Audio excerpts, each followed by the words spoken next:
In this video, I will be reviewing supply and demand. This relates to Chapter 3 of your Krugman text.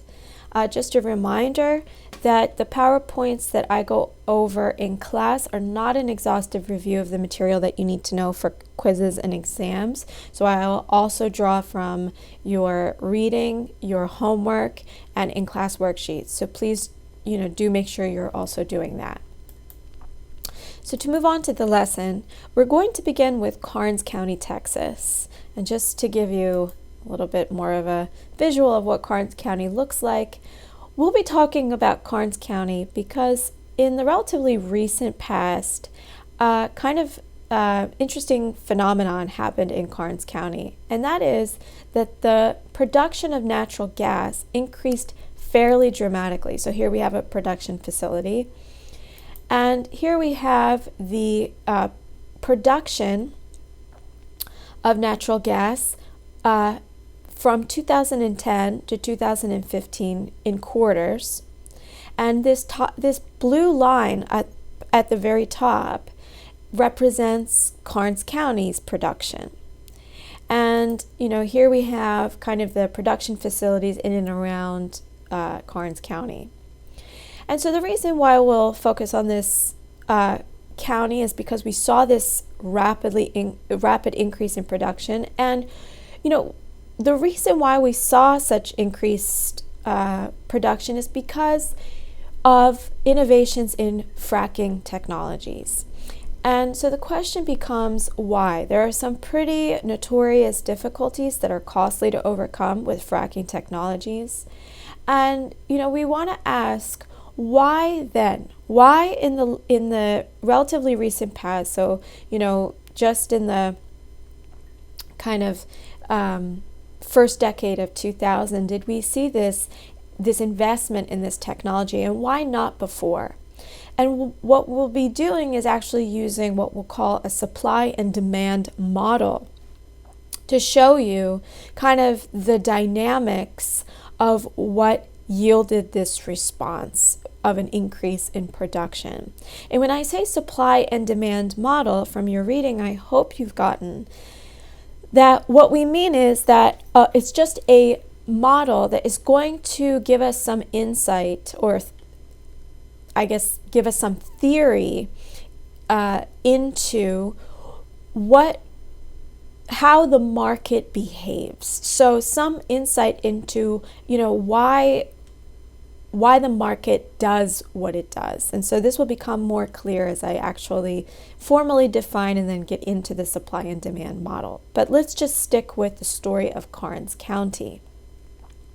So the first thing that we saw happen, actually there were two things. It's twofold. So first of all, in 2002, we see a slump in the demand for natural gas and oil, which I'm illustrating with this first green arrow, which is natural gas consumption in and around 2002. So this is right before kind of, if you think about the 2008 global financial crisis, prior to that, there was what we would call a bubble in the economy brewing. So this is prior to that bubble really starting to rapidly inflate, and we saw the demand for natural gas decrease. Then in and around 2006, which is illustrated by the second green arrow, we start to see demand for natural gas consumption increase. So this is the first part of the story. First, we see a decrease in consumption and then an increase. At the same time, however, so in and around that same time, in late 2005, we see something else occur in the economy, and that is Hurricane Katrina. So we see a rapid reduction in the supply of natural gas. So natural gas, the Hurricane Katrina destroyed some of our Gulf production sites that are some of the largest production sites in the U.S., the largest production sites in the U.S. And so we saw from Hurricane Katrina a hit in our supply. So two things. We saw demand going up and supply get cut dramatically. What did this yield? Well, this yielded a spike in the price of natural gas. So here, this red arrow is pointing you to this spike in the price of natural gas in and around that time. So about starting, 2008, ramping up to about 2009. It is this rise in the price of natural gas, making it more profitable to invest in natural gas technologies, that incites investment into fracking technology. Once fracking technology is invented, however, developed, we saw a corresponding rapid drop in the price of natural gas. So that corresponds to that right part of this peak pointed out by the red arrow, where the price of natural gas drops to something a little over $3 in 2009. Now, how can we show all this in a supply and demand model? Well, first, let us talk about shifts in the demand curve. So we have on here, and I don't really expect you to understand all of this at this point, but what I really just want to show you is that it is possible to represent these movements in a model. So this is a supply and demand model, and these curves have some very specific behavioral assumptions implied in them, which we will talk about in a second. But what I really just want to show you is that when we shift the demand curve, we are talking about a change in the quantity that's demanded at a price. So again, I don't expect you to understand this, but recall that starting in about 2006, we saw an increase in the demand for natural gas. So I'm going to show this by a rightward movement of my demand curve. Again, don't expect you to understand fully what's going on. Just want you to see that it is possible for me to narrate the story of Karnes County in a supply and demand model. So that rightward shift there is an increase in demand. That is my 2006 boom. And this increase in demand yields an increase in the price of natural gas, which I show by this second price for natural gas. And I have price on the y-axis. Then in late 2005, early 2006, I see the effects of Hurricane Katrina, which wipes out some of our Gulf production sites and correspondingly leads to a rapid reduction in the supply of natural gas. I'm going to show this by a shift in my supply curve to the left. So this is my second supply curve. This shows a price increase. So this is my jump in the price of natural gas. That sort of climb up to the peak that was shown in the slide before. And then we see investment in natural gas technologies, so fracking. And when that occurs then, so this is an increase in the supply of natural gas on account of innovations in fracking technology, and from that we see a decrease in the price of natural gas. So a lot of crazy things going on in this supply and demand model that I do not expect you to understand. But I do want to illustrate the supply and demand model and show what it's capable of and what you'll be doing eventually. So to formalize the definition of a supply and demand model, it's a model that describes the behavior in a competitive market. Remember, we discussed what a model is last time. It simplifies reality. It is not meant to capture all dimensions of the thing that it's trying to model. Rather, it's trying to show some of the more key elements of the things that you're trying to model. And we have 5 elements of our supply-demand model. We'll have a demand curve, a supply curve. We'll have a set of reasons why we think supply and demand will shift at any given price. We'll have what's called a market equilibrium, and that will have an equilibrium price and equilibrium quantity. And this is going to be where supply equals demand. And we're going to have some theories about the way market equilibrium changes when supply and demand change. So just recall this definition or commit it to memory. We are going to discuss this piece by piece. Now, our model, supply and demand models, any model is always built on some assumptions. So this is really what makes economics different when we use math from a natural science. When we employ a model, we have it's like employing an argument, an opinion. And opinions and arguments always rely on assumptions, and getting those assumptions right are crucially important, or at least keeping them in mind is so important to the conclusions that we'll make later on. One of the assumptions that we'll have about a supply and demand model, meaning, one of the things that we think, what allows us to come to the conclusions that we will about how our market behaves, is the fact that our market is competitive. So when we say that a market is competitive, we have a very specific definition, which probably is related to an intuitive definition that you already possess. And that means that we have so many buyers and sellers that there is no buyer large enough, no seller large enough to have an effect on the price at which a good or service is sold. So what would be a counterexample, or what would be an example of a non-competitive market? Well, say, if you had something like Walmart, that's the example we used in class. Walmart can be seen in one way as a huge buyer. And it's so huge that it can actually dictate price. So we have examples of Walmart being able to tell suppliers, for instance, I am not going to sell this commodity at this price. You need to cut it.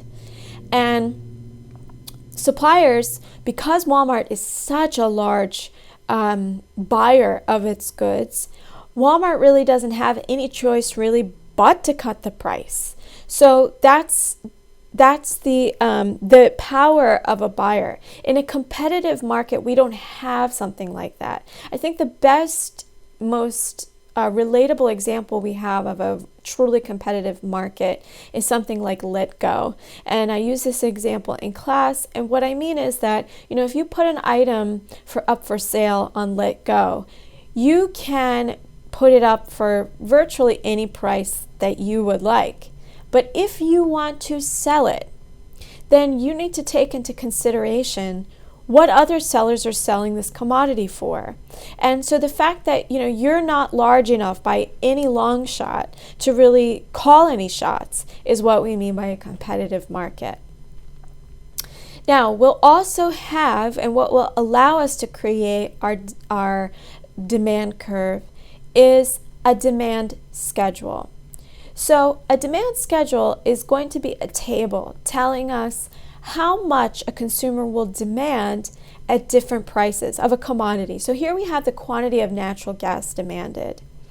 And at different prices, we see that there are different quantities of natural gas that are demanded. And this should be intuitive. What we see is that as the price of natural gas per BTU decreases, the quantity of natural gas demanded increases. And this is, like I said, intuitive. I mean, when we see the price of gas fall, or the price of any commodity that we typically demand fall, our demand for that thing increases. And we can illustrate this concept. So this is going to be kind of a behavioral assumption that we will make about consumers, that in general, when the price of a commodity decreases, their demand for that commodity will increase. And how do we show this graphically? Well, we simply just plot the demand schedule on an XY axis. So this is our demand curve. It's the demand curve we saw earlier in relation to Karnes County, but what I'm going to actually just walk you through in more detail now. This demand curve really illustrates this idea that as the price rises, the quantity demanded falls and vice versa. And the demand curve slopes downward from left to right. I also want to call your attention to the fact that we have price on the y-axis and quantity demanded on the x-axis. This will always be the case when we talk about a supply and demand model. And this might seem a little counterintuitive. We might assume that, because recall earlier we talked about where we would put an independent and a dependent variable. And we argued that we would put an independent variable on the x-axis and a dependent variable on the y-axis. So what this model is telling us is that price depends on the quantity demanded. And this might be a little counterintuitive to us because we imagine that the quantity demanded depends on the price. But the fact that the price is dependent on the quantity is really kind of goes back, and this will become more clear later on, but it goes back to our understanding or our story for how a competitive market operates. We imagine in economic theory that we have, this person, I'll just say this individual who, so have in your mind a marketplace. So think whatever comes to mind when you think of a market, a loud, noisy, boisterous sort of community where you have a bunch of old school sellers, merchants, whatever, with the thing they sell, shouting out prices, whatever. And now imagine in that market, an individual steps in. So we can freeze frame all of that activity for a second. And let's imagine that we rewind time so that we're kind of in the morning before all of the sellers arrive at the market. And now imagine that somebody walks into the center of this thing with a clipboard, okay? And they walk to the center of this thing, this market, and they see a bunch of sellers outside getting ready to set up their stuff, okay? Their stations, okay? So you can think about one of those big flea markets or whatever.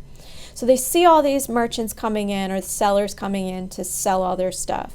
And this person with the clipboard is in charge. Remember, there are so many sellers and so many buyers that none of them are large enough to control the price of the market.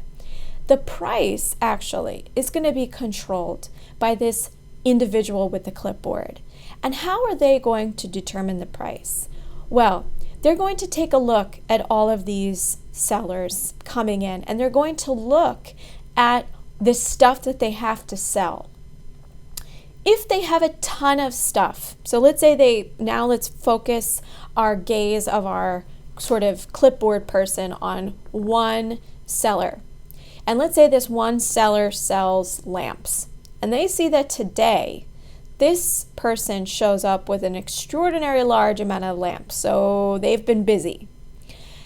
Well, our person with the clipboard, let's call him Harry. Harry is going to look at all of the massive amount of lamps that, say, this seller, let's call her Shelley, brings into the market, and we'll say to her, Shelley, if you want to sell all of these lamps, you're going to need to price them low.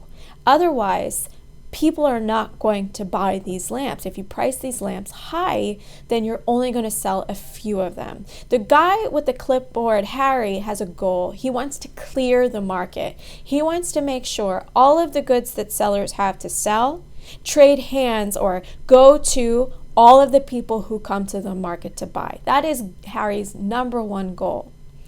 When you think of Harry in that way, you can see how it is the price that depends on the quantity. So if, let's say, Harry focuses on another seller, let's call him Julian, and Julian sells chairs.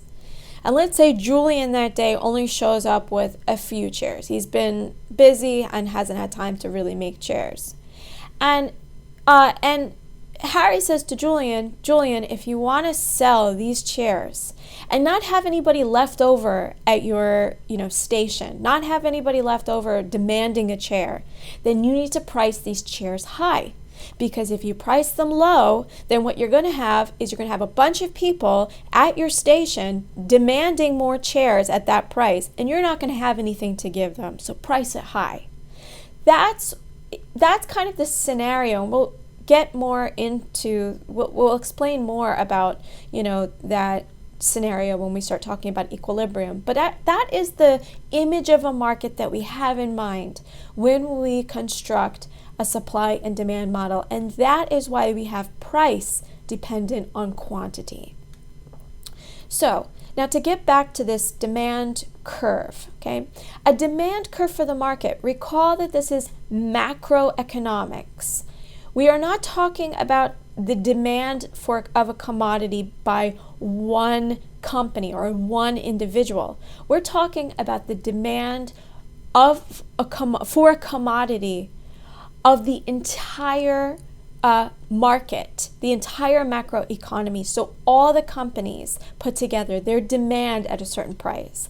And to kind of make this a little bit more clear, the demand curve of the market is the sum of the demand curves for individual entities in the market. And I try to illustrate this with this slide here. So up at the top, I have the figure that I showed you in the last slide, and this is simply pulled out of your text. And so take a look at this demand curve.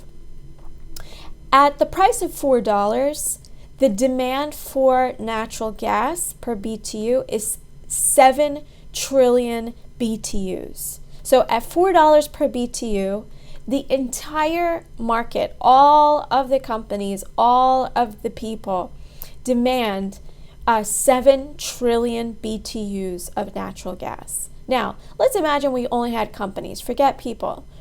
What I'm saying by saying this represents all of the demand, is to say, let's say we had 4 companies, and those are listed down at the bottom. So we have company 1, company 2, company 3, and company 4. And then each one of these companies has their own demand curve. It's what they personally demand at different prices. And let's say that, company 1 at $4 per BTU, they demand 3 trillion BTUs of natural gas. Company 2 demands a little bit less at that price, 2 trillion BTUs. Company 3, still less, 1 trillion BTUs. And then company 4, 1 as well. So when we want to construct the aggregate demand curve, so we want to aggregate this, when we want to think about the entire macroeconomy, we will add up these individual demands, 3 plus 2 plus 1 plus 1, to get 7 up at the top. So at $4, we have a demand for 7.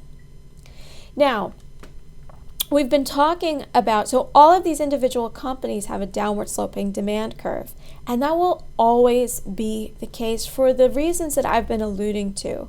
We're going to formally sort of make this concrete by defining what we'll call a law of demand.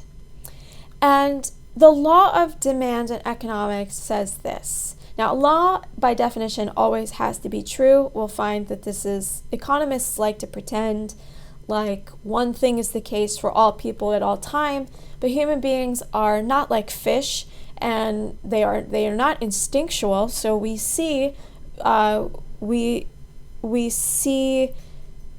violations of this law all the time. Nevertheless, let's consider this law of demand, which we'll be assuming is true from now on. And that is a higher price for a good or service, ceteris paribus, this is Latin for all else equal, leads people to demand a smaller quantity of that good or service. Meaning, so when we say ceteris paribus, what do we mean? We mean that there's nothing else that happens that could possibly change a person's demand. So let's say that, for instance, we have a thing that people demand. So let's say coffee. And we have that from one day to the next, the price of coffee increases. Well, what the law of demand says is that with a higher price of coffee, we have that the market, or people in the market, companies and individuals, demand less of it. And we're saying they demand less of it, granted that they haven't suffered, say, any loss in income that would cause them to reduce their demand, that has nothing to do with the price. So all else equal, that they make the same amount of money, they don't all of a sudden win the lottery, they don't lose their job, etc. A higher price of a good or service leads to lower demand for that good or service. And this is shown by this downward sloping demand curve. And I'll be denoting these demand curves with, because you'll see that our demand curves will change. We'll put more than one on in a model. So I'll denote demand curves with a capital D, and then I will denote the fact that we're looking at the first demand curve, which will become more helpful when we shift demand curves, with a subscript 1. So this is D sub 1 is the first demand curve. Along this demand curve, we have different quantities that are demanded at different prices. So again, this is a graph of our demand schedule. It's our demand schedule plotted out. And I'll denote the quantity that's demanded at a certain price as Q sub D1. So it's the quantity demanded with the D, and it's the first quantity demanded. And then the price at which that quantity is demanded, I will denote as P sub D1. So it's the first price and the first quantity that relates to the first demand curve. Okay? And then what we are saying with the law of demand, I can show in this supply and demand model. If for some reason the price increases, so let's say you wake up tomorrow morning and find out that coffee is $100 per cup, okay? This I can show with an increase in the price. So an increase in the price to P sub D2. Where is my demand given that price? Well, my quantity demanded moves to the left. So Q sub D2 is the quantity of coffee that is demanded that corresponds to a higher price. And it is less than the first quantity. That is how we illustrate our demand, our law of demand. The price went up, the quantity demanded went down. And this is, we'll have two movements of our demand curve. We'll have a movement and we'll have a shift. And so a movement is going to be any change in the quantity demanded that arises from a change in the goods price. And this will become more clear when I give you, when I show you what other kind of change we could have in the demand curve. So we could also have a shift of the demand curve. When we have a shift of the demand curve, we have that the demand curve at a price changes for some other reason. So the quantity demanded changes for some other reason that is not the price. So let me give you an example. Let's say we're looking right now at let's say we're looking at the demand for avocados, okay? And let's say that this first quantity, Q sub D1 and P sub D1, correspond to the price and quantity demanded of avocados in 1995. Okay, so let's say that our entire economy, just make things simple, demanded 10 avocados at the price of, say, $1 an avocado, okay, in 1995. Let's fast forward now to the current day, so 2019. And we've seen that there's been a bizarre marketing campaign for avocados. There are health benefits. Starbucks is putting them on toast, and so are other restaurants. So the price of avocados has not changed at all, okay? Nothing has changed in the price of avocados, but because of this marketing campaign, people all of a sudden have started to take to avocados and are buying them more. So the price has not changed. We're still at P sub D1, but for some other reason, at that same price, we have increased our demand for avocados. That's what is shown in this shift of the entire demand curve, because it's not just at this price that we've increased our demand. Our demand would have increased no matter what the price. So that is an entire shift of our demand curve, and we denote this new demand curve by D sub 2. So a shift of the demand curve is formalized. It shows a change in the quantity demanded at any given price, represented by the change in position of the original demand curve, D sub 1, to its new location. And I can show this. This is the figure that's presented in your book for Karnes County. So we had that the same price for natural gas per BTU, at the same price of natural gas per BTU, we saw an increase in the quantity demanded for natural gas in 2006. Now, what are these factors that would lead to a shift in the demand curve? What are these things that might cause us to demand more of a product given the same price? Well, that is also listed in your text, and I reproduce the table that lists them here. So that we have a range of things that can cause a shift in the demand curve. So we'll talk about what a substitute, a complement, a normal, and inferior good are. So I'm just going to pause our consideration of these 4 terms because we'll get to that in a few slides. But just know that these are things that can change our demand for a good irrespective of the price, any change in the price. But my example of avocados all of a sudden experiencing this getting an agent and having a marketing campaign represents tastes changing. So we saw all these advertisements about the benefits of avocados. We took a leap and tried it on our toast and liked it, and we all of a sudden started to like avocados. So our tastes changed irrespective of any change in the price.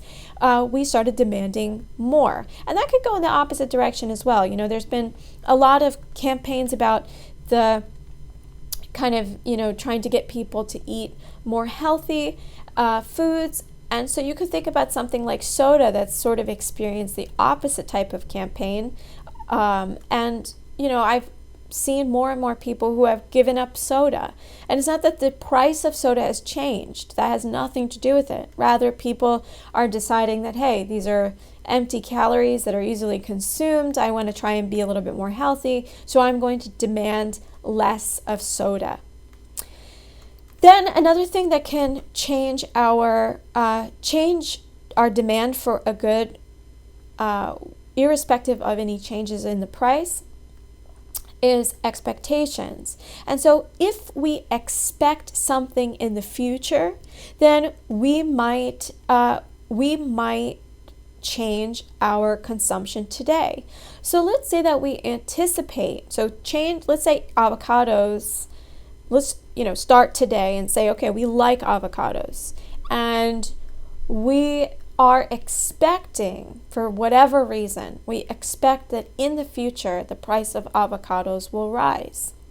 Well, we might increase our consumption today to anticipate this increase in the price later on. So, and vice versa. So if we think that the price of a good will decrease in the future, then we might hold off on our purchase of a good and wait for the price to fall later on. Then finally, we can talk about the number of consumers who show up to the market. So if the number, say, of consumers for, let's go back to the way we visualized the market before, and consider that, on a certain day, for whatever reason, people, maybe the flu is going around and many people are sick, they haven't shown up to the market. Then our little, Harry with his clipboard might run back to sellers and say, hey, actually, for whatever reason, there are many less consumers here than I expected them to be, and you need to change your price accordingly. So if the number of consumers fall, then naturally the market demand for the good decreases and vice versa. So I was going to discuss this example first, but let me first actually show you what I mean by, let's go back to the terms, let's go back to the terms that we left undefined in that table. Slideshow. Okay, so this is what we mean by a substitute. And I've given you some examples here. So with a substitute, these two goods, if we imagine that both of these goods, say oil for natural gas, Coke for Pepsi, a hot dog for a hamburger, these two things, let's imagine you kind of demand either one equally. You do not care. You're indifferent about whether or not you have oil to heat your home or natural gas to heat your home, whether you have Coke or you have Pepsi, a hot dog or a hamburger. What really matters to you is the price between these two goods, because you're completely indifferent between the both of them. That's what a substitute is. And as a result of this dynamic, of this indifference on your account between these two goods, we see a relationship between them. And the relationship is as follows, that if the price of one of these goods goes up, then the demand for the other good goes up. So for instance, if the price of oil increases, then we see the demand for natural gas increase. If the price of Coke goes up, and you do not care whether you have Coke or Pepsi, then we'll see that the demand for Coke, your demand for Pepsi will increase.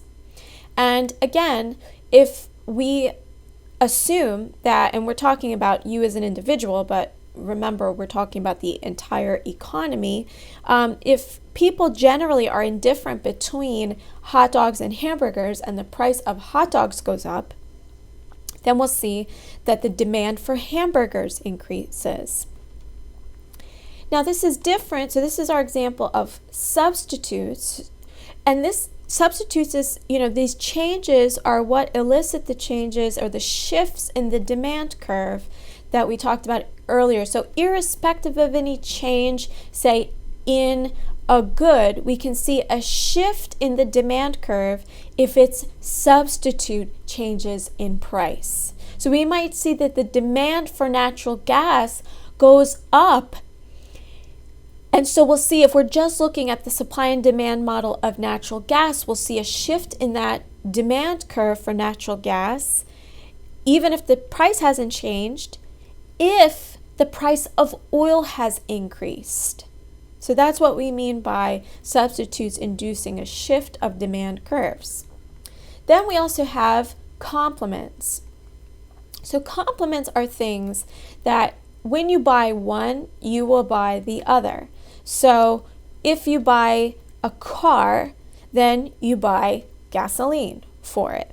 And correspondingly, if we imagine that you only buy jelly to make peanut butter and jelly sandwiches, then what we should see is that when you buy jelly, then you also buy peanut butter. And so these two things are complements. When you buy one, you buy the other. Or, for instance, hot dogs and hot dog buns. When you buy hot dogs, you will also buy hot dog buns.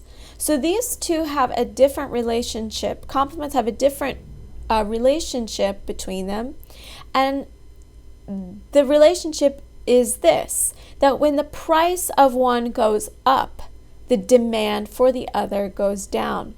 So the reason for this is pretty intuitive. Let's say that the price of gasoline, so we can go either way. Let's say that the price of gasoline goes up.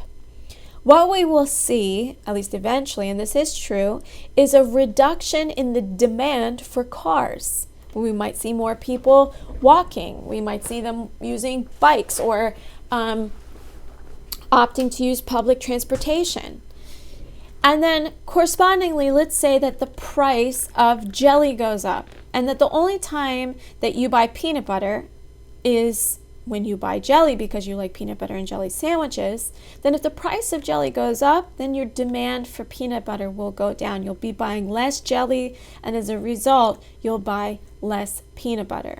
Now I can talk about, your text gives this really interesting example of how cities try to reduce congestion. And I'm looking at page 78 here.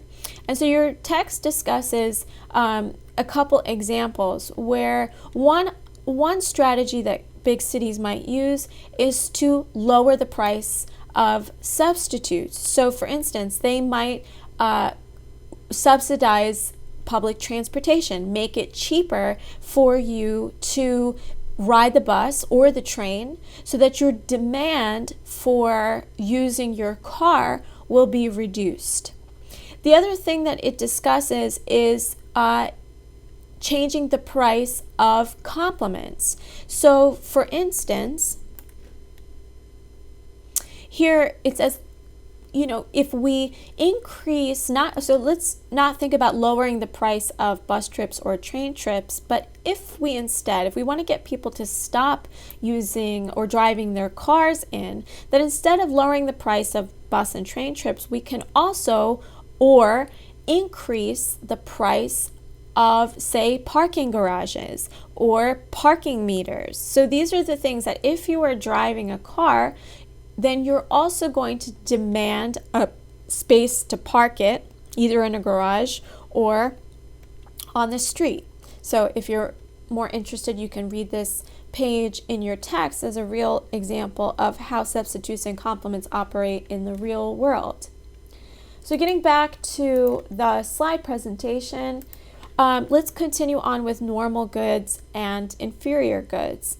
So a normal good is a normal good. It is a good that you typically will demand, and it's easier for me to contrast this with an inferior good. So let's take a look at inferior goods first, actually.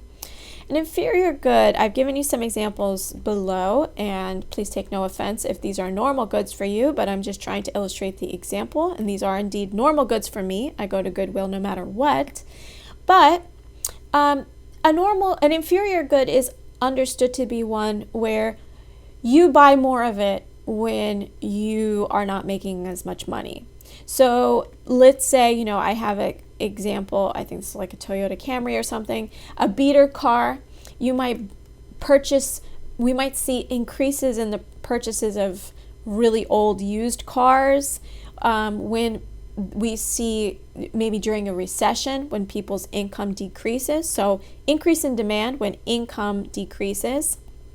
And then when people say, when they do better and they start, maybe when they get a job, they'll transition into buying a normal good. So they might get the Toyota up at the top.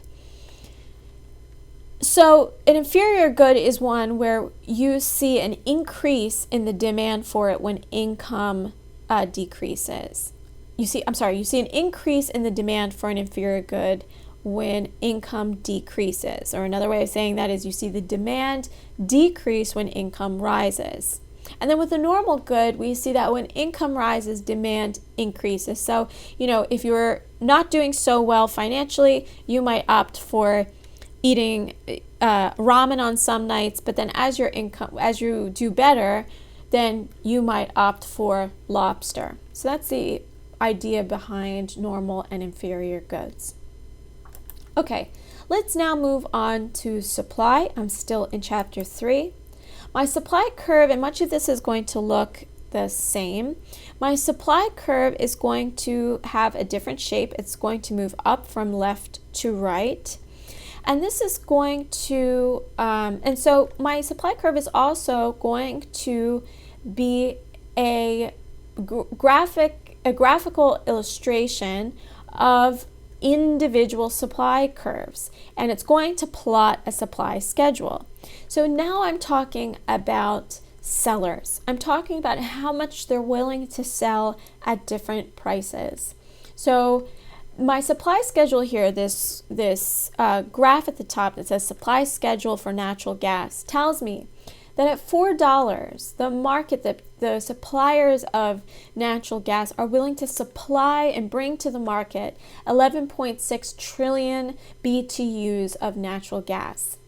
If the price of gas, and remember, they cannot control the price. They are told what the price is going to be. They wake up every morning and look to see the price just like everybody else. So if the price of natural gas falls to $2.50, they figure, I can't make as much money as I would like, and they'll supply less gas to the market. And the aggregate supply curve, the curve for all of the market's supply of one good, is going to be made up of individual supply curves. So again, I'll illustrate this with, if we look at the supply curve at the top of the slide, we see that at $3.50 per BTU, suppliers will supply 11 trillion BTUs of natural gas to the market. And so, for instance, what we might say is, okay, we have 4 companies again, and each one has their own supply curve. So these are now producers of natural gas. And at $3.50, we have that company 1 is willing to bring 4 trillion BTUs to the market. Company 2 is willing to bring 3 trillion BTUs to the market. Company 3 is also willing to bring 3. Company 4 is willing to bring 1. And when we want to talk about the aggregate supply curve, or the supply curve for the entire market, then we're going to add up each of these individual supply curves at the price of $3.50. So 4 plus 3 plus 3 plus 1, which gives us that 11 trillion BTUs supplied at the price of $3.50. Now, like we said, the supply curve curves upward. And this reflects the assumption that our producers are profit maximizers, that when the price of a good increases, then they will want to supply more to the market. So I noticed that I had the wrong subscript on one of these, and I changed it. So here you'll see that I'll denote the supply curve, the first one, because we'll be shifting them around just as we did the demand curve, as S sub 1.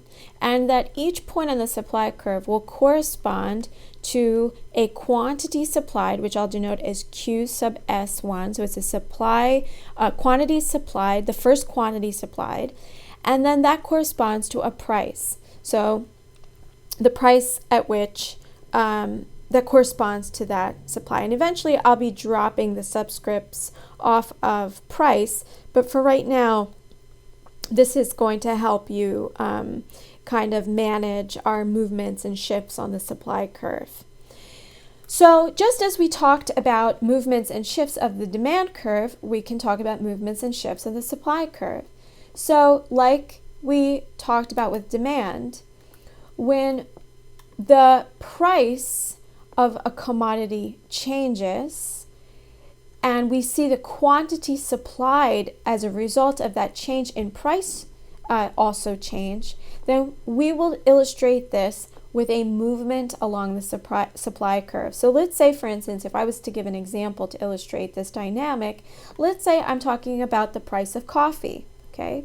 And so let's say that at P sub S1, I have the price of coffee of, say, $1 a cup of coffee. And at that price, I see that the entire market, let's make it simple, demands 10 cups of coffee. Then let's say that we wake up tomorrow and we find that for whatever reason, the price of coffee has now, I think I said quantity demanded. Let's say the quantity supplied is 10 cups of coffee. So we're not talking about demand, we're talking about supply. Now, if we all wake up tomorrow, So, and find out that the price of coffee has increased to $100 a cup, then what we will see from suppliers, so that $100 a cup is, I will show with this P sub S2, then what we will see is that suppliers will bring more coffee to the market. Obviously, they at $100 a cup, they definitely want to sell more. So maybe now instead of 10 cups supplied to the market, maybe we now have 50 cups supplied to the market.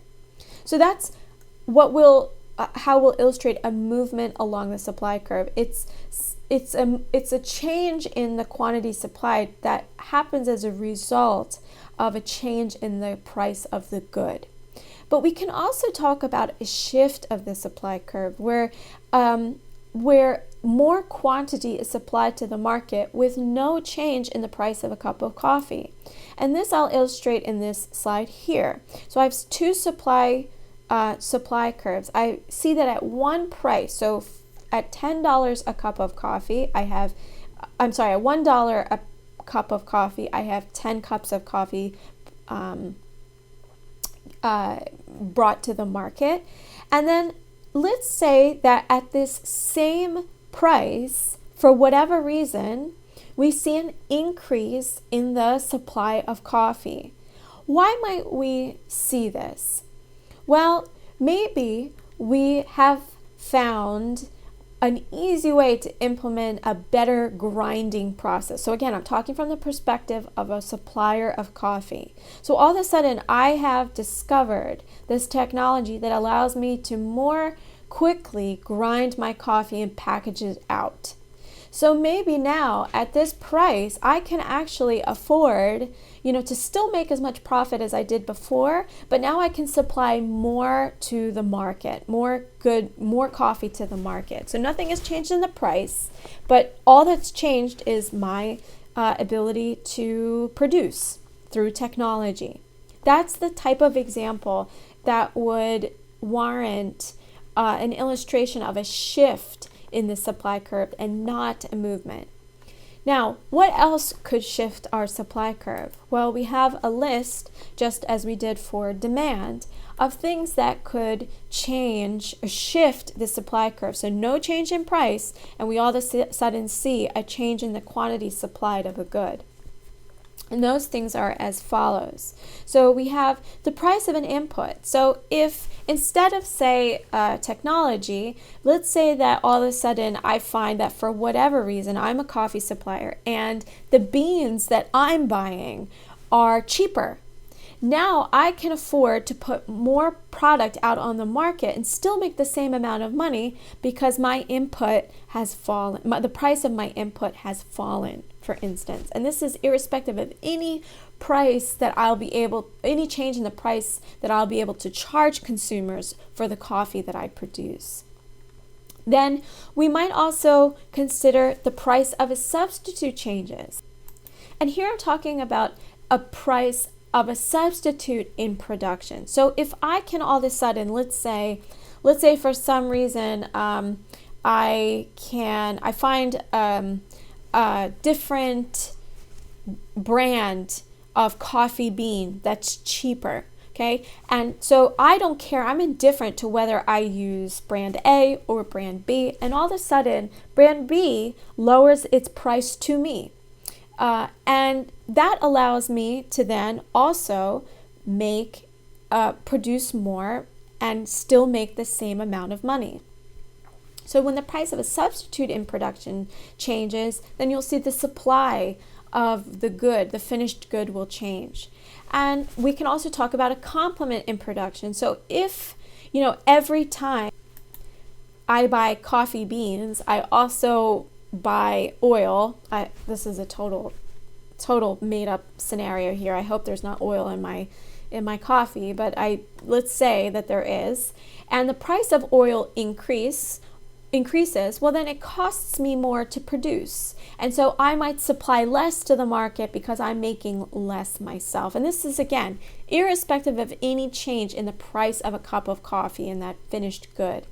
We talked about change in technology, and we can also consider expectations just as we did demand. So if I'm expecting if I'm expecting the price of my good, if I'm expecting the price of a cup of coffee to increase in the future, then I might hold off on supplying as much to the market today in anticipation of supplying more to the market later, and vice versa. And then we can talk about the number of supply of producers. So that is our example of Karnes County. So, when we saw Hurricane Katrina come through and wipe out some of our production facilities in the Gulf region, then we saw our supply of oil reduce. And that's just a pretty straightforward dynamic.